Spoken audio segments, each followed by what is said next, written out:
नमस्कार, आप सभी का स्वागत करती हूँ अपने चैनल ज्ञानोदय में।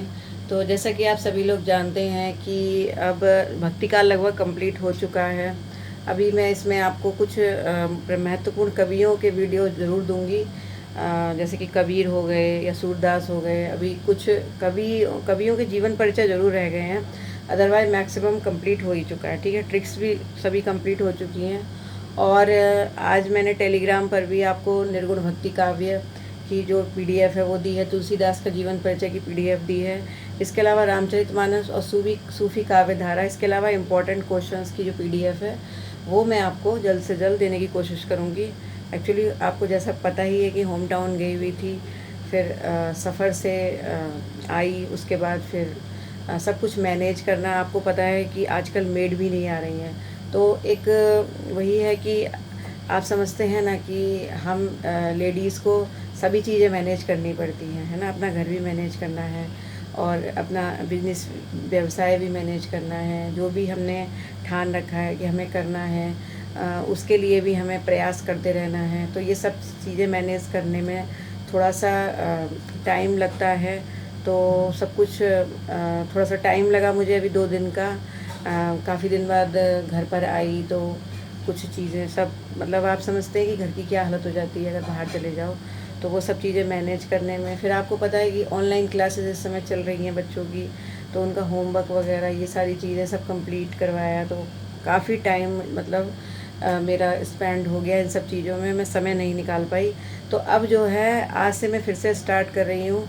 और जैसा कि मैंने आप टेलीग्राम चैनल पर भी बताया था कि मेरी जो नेक्स्ट लाइव क्लास है वो थर्सडे को होगी। अब प्रॉपरली आराम से हो सकती है, कोई दिक्कत नहीं है। अब मैं आ गई हूँ अपने घर पर, तो जो है जो लाइव क्लास है कृष्ण भक्ति काव्य की मैं लूँगी, और बृहस्पतिवार को लूँगी, यानी 2 जुलाई को जो लाइव क्लास होगी वो मैं लूँगी, और 8 बजे लूँगी रात को। और आप सभी लोग ज़्यादा से ज़्यादा संख्या में उपस्थित हो। ठीक है, कृष्ण काव्य को अच्छे से पढ़ करके आइए। ठीक है, लेकिन आज जो शुरुआत कर रहे हैं वो है रीतिकाल। ठीक है, तो रीतिकाल की आज शुरुआत करते हैं। सबसे पहली जो बात आती है, कोई भी अगर हम काल पढ़ते हैं तो उसमें सबसे पहले हम पढ़ते हैं कि रीतिकाल या कोई भी काल हो, चाहे हम आदिकाल पढ़ें या भक्ति काल पढ़ें, कोई भी काल हो, उसमें सबसे पहला जो टॉपिक होता है वो है नामकरण। ठीक है, कि किस किस ने क्या क्या नाम दिए। ठीक है, तो चलते हैं देखिए नामकरण की तरफ। तो रीतिकालीन जो साहित्य है इसमें जो नाम दिए गए उसकी चर्चा अगर हम करें तो देखिए, सबसे पहले एक श्रृंगार काल नाम दिया, ये नाम दिया गया था विश्वनाथ प्रसाद मिश्र के द्वारा। देखिए, सबसे फेमस जो नाम है वो रीतिकाल है। ठीक है, और सबसे फेमस नाम रीतिकाल जो है ये रामचंद्र शुक्ल के द्वारा दिया गया। ठीक है, और रीति अगर अगर अगर हम क्लासिफिकेशन की बात करें, अगर हम काल विभाजन की बात करें तो देखिए, काल विभाजन जब हम देखते हैं तो रामचंद्र शुक्ल के काल विभाजन में भी रीतिकाल नाम ही दिया हुआ है। रामकुमार वर्मा के काल विभाजन में भी रीतिकाल नाम दिया हुआ है, और हजारी प्रसाद द्विवेदी के काल विभाजन में भी जो है क्या दिया हुआ है रीतिकाल नाम दिया हुआ है। ठीक है, तो देखिए, रामकुमार वर्मा, हजारी प्रसाद द्विवेदी और रामचंद्र शुक्ल, इन तीनों के हिसाब से रीतिकाल नाम ही दिया हुआ है इनके काल विभाजन में। और देखिए, सबसे बड़ी बात ये है कि तीनों का काल विभाजन सेम है, यानी 1700 संवत से लेके 1900 संवत तक इन तीनों ने ही ये काल विभाजन दिया है रीतिकाल का। ठीक है, ये बड़ी इंपॉर्टेंट बात है कि तीनों का काल विभाजन एक ही जैसा है रीतिकाल के लिए। ठीक है, अच्छा, अब बात आती है कि श्रृंगार काल किसने कहा। तो श्रृंगार काल कहा विश्वनाथ प्रसाद मिश्र ने। अच्छा, इसके अलावा रीति युग किसने कहा, ये कहा श्याम सुंदर दास ने। अपकर्ष काल जो है वो कहा गणपति चंद्र गुप्त ने। अलंकृत काल जो है वो मिश्र बंधु ने कहा। ठीक है, इन्होंने समय दिया था संवत 1681 से 1889 तक का। और कला काल जो है नाम दिया वो रमाशंकर शुक्ल रसाल ने दिया, जबकि रीतिकाल रामचंद्र शुक्ल जी ने दिया। तो ये सारे नाम जो हैं अक्सर जो भी पूछे जाते हैं, जो ज़्यादा इम्पोर्टेंट है, वो सब मैंने यहाँ पर लिख दिए हैं। ठीक है, तो शायद आपको ये फ्लैश की वजह से नहीं नज़र आ रहा है, तो यहाँ मैं लिख देती हूँ, ये क्या है, रीति युग। ठीक है, तो रीति युग जो है ये दिया है श्याम सुंदर दास ने। ठीक है, अब बात आती है कि इनको आप लर्न कैसे करेंगे। ठीक है, तो वही चीज़ है कि आप कोई ना कोई लिंक बना लीजिए। ठीक है, अब देखिए, सबसे बड़ी बात है श्रृंगार काल। श्रृंगार काल जो है ये विश्वनाथ प्रसाद मिश्र का है। अब आप एक बात सोचिए, जो पूरे विश्व का नाथ होगा, ठीक है, भाई अब जैसे मान लीजिए कि जो सबसे बड़ा ऑफिसर होता है, ठीक है, कोई भी होता है जो सबसे बड़ा ऑफिसर होता है, किसी कंपनी का एक बहुत बड़ा ऑफिसर है, ठीक है, या फिर जो सबसे बड़ा प्रतिनिधि होता है, जब वो किसी पार्टी में जाता है तो वो क्या करता है, वो श्रृंगार करके जाता है, मतलब अच्छे से सज सज संवर कर जाता है ना। तो जो पूरे विश्व का नाथ होगा, कोई भी व्यक्ति हो, अगर वो पूरे विश्व का नाथ है, यानी सब उसके अंडर में है, सब उसके नीचे काम कर रहे हैं, वो सबसे बड़ा है, तो डेफिनेटली वो अगर पार्टी में जाएगा तो कैसे जाएगा, श्रृंगार करके जाएगा, ठीक है। तो विश्वनाथ प्रसाद मिश्र ने दिया श्रृंगार काल नाम, ठीक है। इसके बाद है रीति युग, ये श्याम सुंदर दास जी ने दिया, ठीक है।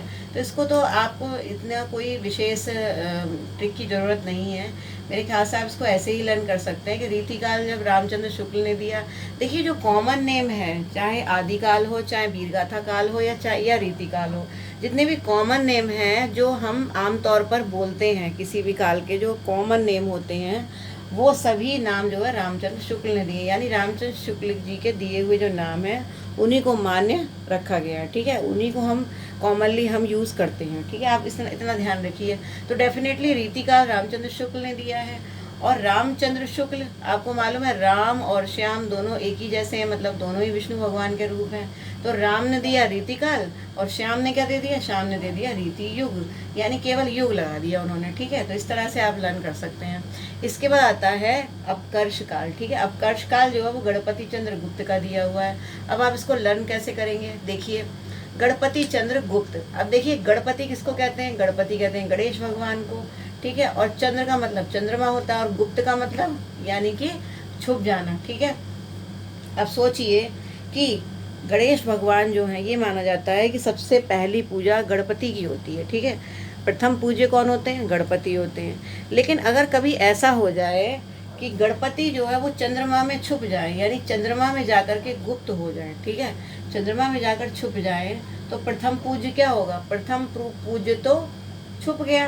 तो जब प्रथम पूजा ही नहीं होगी तो दुनिया में कहीं भी पूजा नहीं होगी, और जब कहीं पूजा पाठ नहीं होगा, कहीं धर्म नहीं होगा, कहीं भी भगवान का नाम ही नहीं लिया जाएगा, ठीक है, धर्म से इंसान नहीं जुड़ेगा, तो क्या होगा, धीरे धीरे इंसान जो है वो इंसानियत उसके अंदर खत्म होती जाएगी। तो जब गणपति यानी जब गणेश भगवान चंद्रमा में छुप जाएंगे तो कौन सा काल शुरू हो जाएगा, अपकर्ष का काल शुरू हो जाएगा।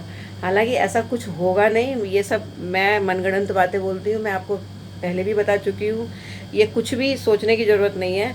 बस मैं जो आपसे कहती हूँ वो सिर्फ़ और सिर्फ आपको लर्न करने के लिए कहती हूँ, ठीक है। बस आप इतना ध्यान रख लीजिए कि गणपति चंद्रमा में छुप गए तो सीधे सीधे अपकर्ष का काल होगा, यानी धीरे धीरे जो है अपकर्ष होने लगेगा, उत्कर्ष की जगह अपकर्ष होने लगेगा। दुनिया में जो इंसानियत है वो धीरे धीरे कम होती जाएगी, ठीक है, उठने की बजाय इंसान गिरने लगेगा। अब इसके बाद फिर आता है अलंकृत काल, और ये किसका है, मिश्र बंधु का है, ठीक है। अच्छा अब देखिए, जैसे कि मान लीजिए आप किसी शादी ब्याह में जाते हैं, ठीक है, जब आप किसी भी विवाह में जाते हैं तो वहाँ पर सपोज़ कि शादी हो रही है, और वहाँ पर क्या है, आप देख रहे हैं कि लड़की है और लड़का है, शादी हो रही है, लेकिन जो उनके मिश्र बंधु यानी जो उनके बंधु बांधव है वो है ही नहीं, ठीक है, वो नहीं है। तो एक बार आपके दिमाग में ज़रूर ये विचार आएगा कि भाई इनके बंधु बांधव क्यों नहीं है, ये अकेले क्यों हैं, कहाँ चले गए सब लोग, क्यों नहीं आए। यहाँ तक कि आप देखते हैं अगर कहीं पर भी हम जाते हैं तो क्या होता है कि अगर मान लीजिए कि घर के जो कजिन हैं या फिर चाचा ताऊ वगैरह किसी विवाह में नहीं आते, तो लोगों के दिमाग में ये प्रश्न उठता है, ठीक है, कि भाई क्यों नहीं आए, क्या बात है, कोई घर में कोई ऐसी प्रॉब्लम तो नहीं आई, कोई ट्रेजेडी तो ऐसी नहीं हो गई है, या कोई डिस्प्यूट तो नहीं चल रहा है, सबके दिमाग में ये चीज़ आती है। तो कहने का मतलब ये हुआ कि मिश्र बंधु, यानी जब भी बंधु मिश्रित होते हैं, है ना, जब भी भाई आपस में, भाई बहन मतलब जो घर के परिवार के जो लोग होते हैं, भाई बंधु लोग होते हैं, जब वो मिश्रित होकर रहते हैं, जब वो मिलजुल कर रहते हैं, तो क्या होता है, तो अलंकृत काल बन जाता है, यानी कि जो हमारा परिवार है वो अलंकृत हो जाता है, उसकी शोभा बढ़ जाती है। अलंकृत का मतलब क्या होता है, शोभा बढ़ना, है ना। अलंकरण आप जानते हैं, अलंकृत किसे कहते हैं, आप जेवर को कहते हैं, जो आपके जो भी ज्वेलरी वगैरह हम पहनते हैं उसे क्या कहते हैं, अलंकार भी आपने पढ़ा हुआ है, ठीक है। जो शोभा बढ़ाए उसी को क्या बोलेंगे, अलंकरण। तो सीधी सी बात है कि अलंकार नहीं मिलता है अगर बंधु मिश्र नहीं होते, जब बंधु मिश्र होंगे तभी अलंकृत होगी हमारी फैमिली। तो यहाँ से आप देख सकते हैं कि अलंकृत काल जो है वो मिश्र बंधु ने रखा था नाम। उसके बाद आता है कलाकाल, ठीक है।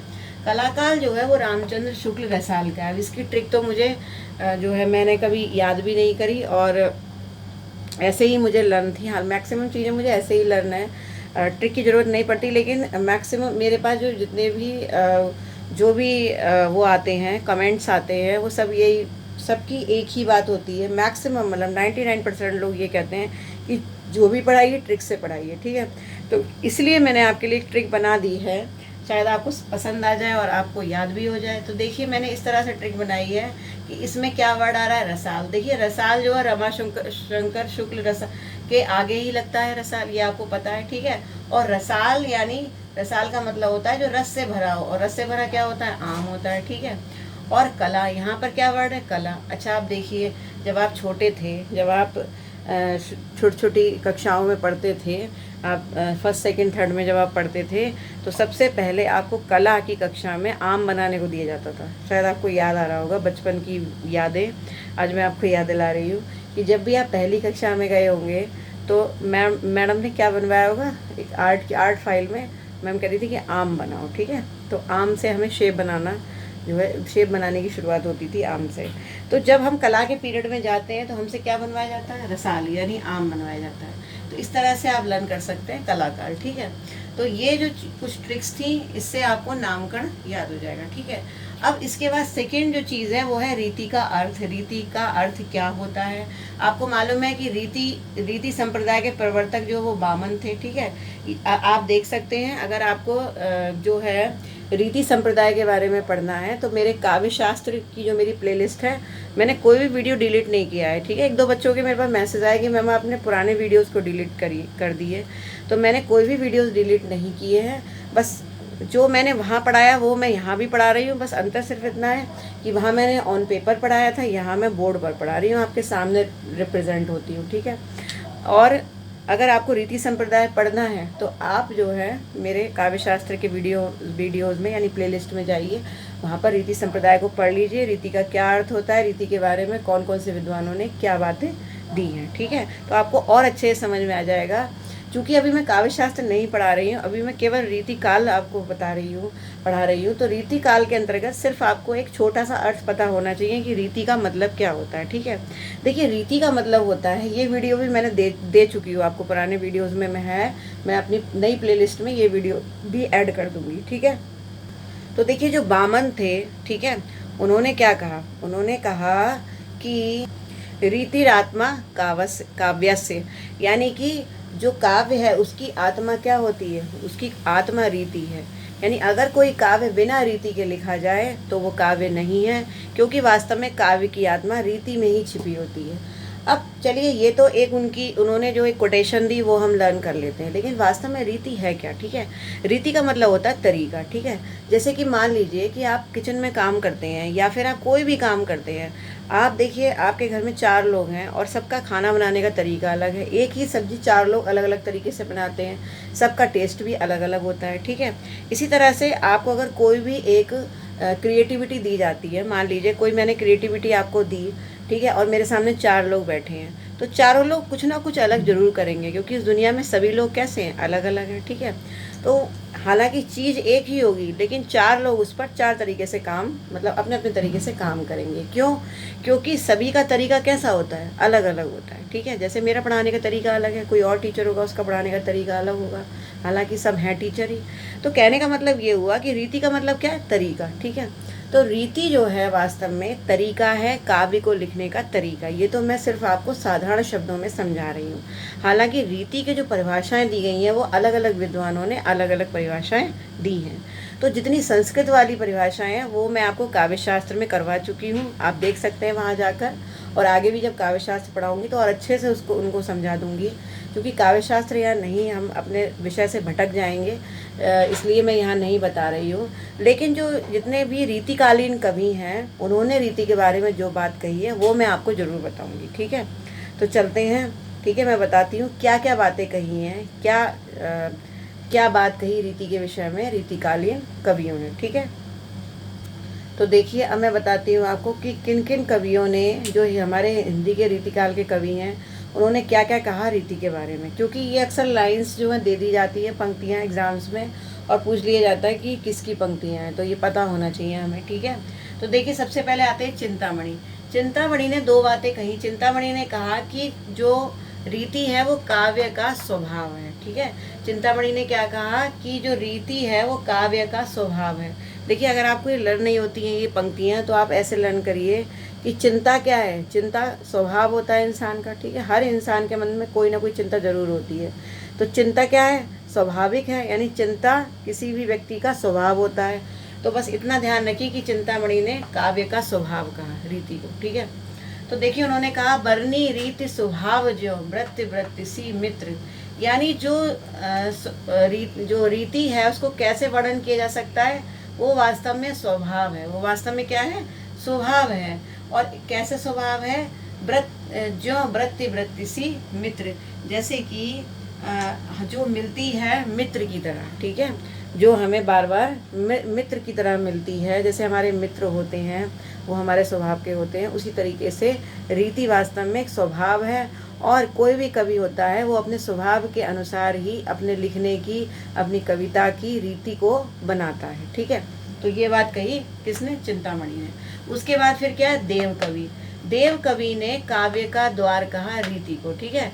देव कवि ने क्या कहा, काव्य का द्वार कहा। आपको मालूम है कि जहाँ पर देवता होते हैं वहाँ पर सारे द्वार खुल जाते हैं, ठीक है। जहाँ देवता होंगे वहाँ द्वार खुल जाएंगे। तो देव कवि ने काव्य का द्वार कहा, किसको, रीति को, ठीक है।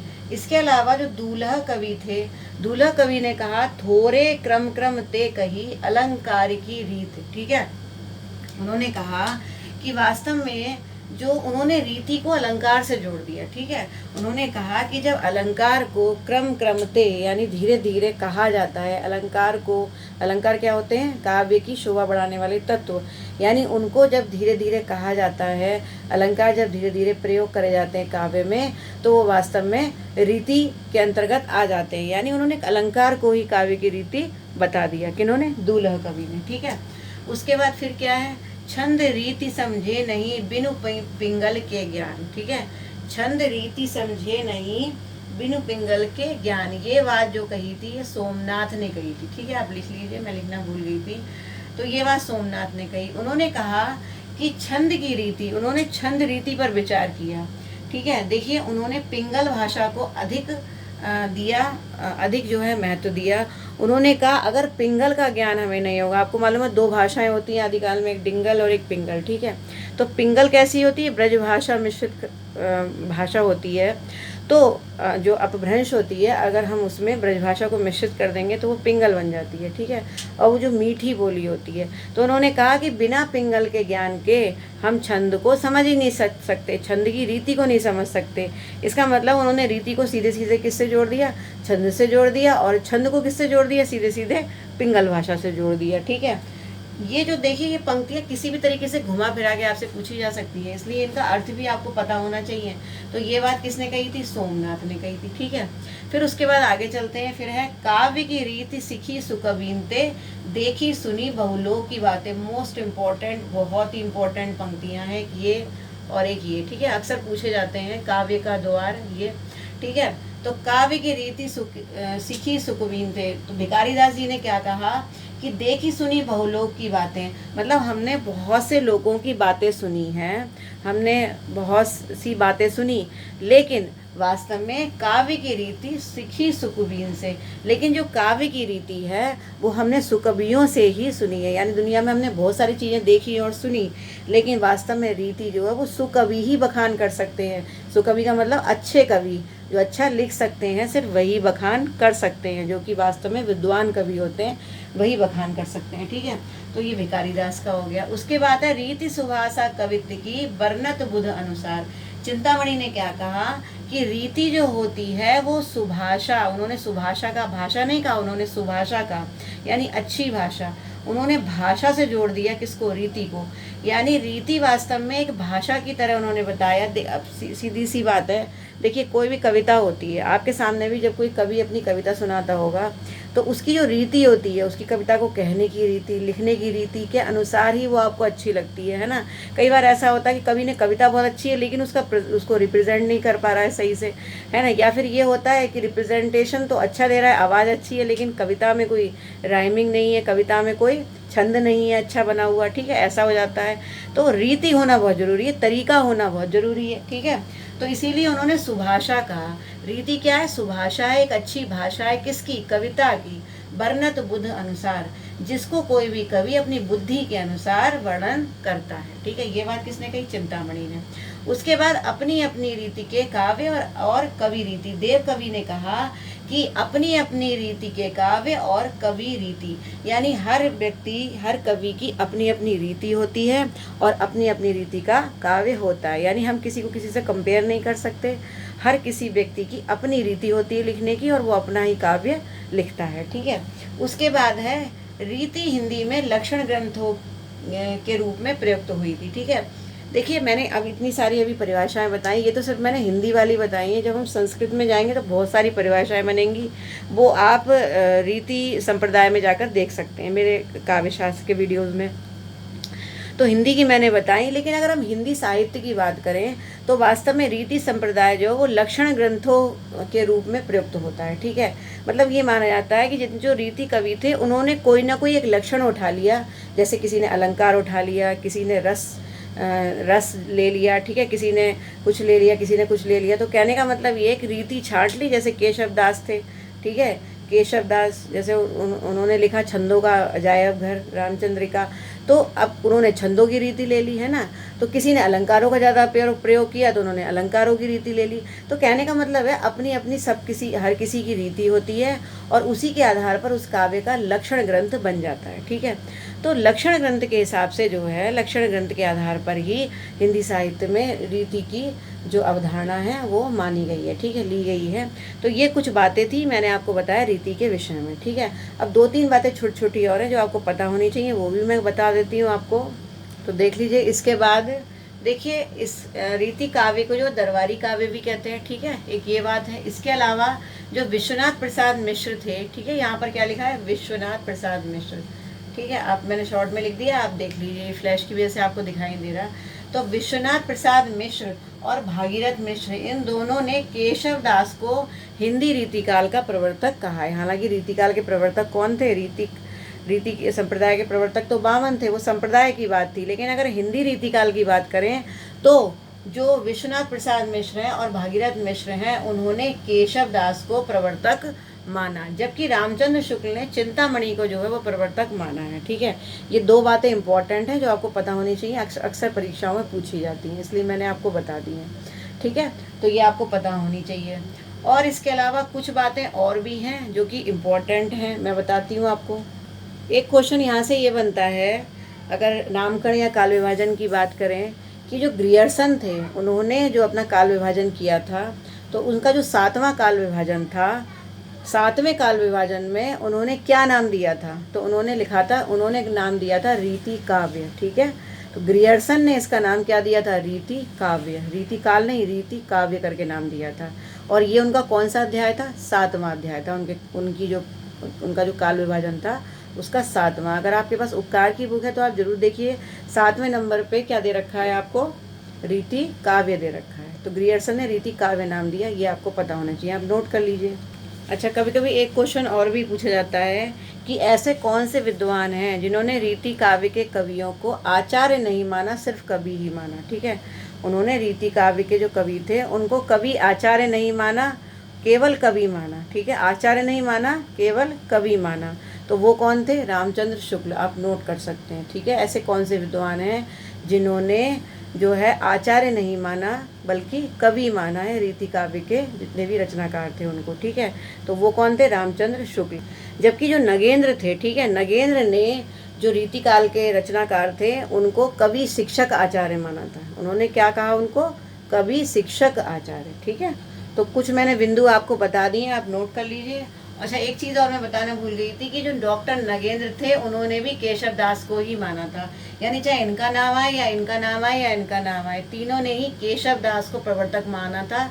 हिंदी रीतिकाल का, जबकि रामचंद्र शुक्ल ने चिंतामणि को माना था। ठीक है, तो ये मैंने कुछ इंपॉर्टेंट बातें आपको बताई हैं आज के वीडियो में। आप इनको ध्यान से पढ़ लीजिए, नोट कर लीजिए। नहीं भी नोट करना चाहें तो कोई दिक्कत नहीं है, PDF आपको मिल जाएगी। ठीक है, तो आप जो है इसी तरह से लगातार अध्ययन करते रहिए। भक्तिकाल की PDF मैं जो है कंप्लीट कर दूँ, उसके बाद फिर रीतिकाल की देनी शुरू कर दूँगी। ठीक है, तो आप जो है थोड़ा सा टेलीग्राम ग्रुप से और फेसबुक ग्रुप से जुड़ने की कोशिश कीजिए।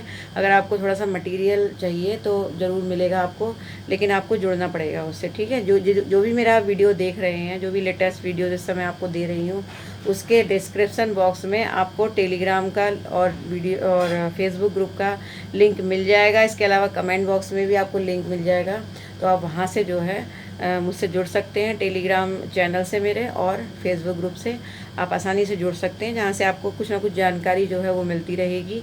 आपके लिए अच्छा रहेगा। अगर मैं लाइव क्लास देती हूँ, मेरी अगली लाइव क्लास 2 जुलाई रात 8 बजे होगी, और लाइव क्लास जो है अगर मैं आपको देती हूँ तो उसकी जानकारी भी मैं आपको टेलीग्राम चैनल पर ही दूँगी। ठीक है, और अगर चैनल को सब्सक्राइब नहीं किया, आप मेरे चैनल पर नए हैं तो प्लीज़ सब्सक्राइब ज़रूर कर लीजिए। और मेरे वीडियो को देखते समय आप देखना शुरू कर रहे हैं, उससे पहले ही लाइक ज़रूर दिया करिए, क्योंकि जो है देखिए, आपका एक लाइक और एक सब्सक्राइब ही हमारे लिए बड़ा प्रोत्साहन का कारण बनता है। ठीक है, तो आप प्रोत्साहित करते रहिए, इसी तरह से कमेंट करते रहिए मुझे, और मैं लगातार कोशिश करूँगी कि ज़्यादा से ज़्यादा अच्छा कंटेंट दूँ आपको।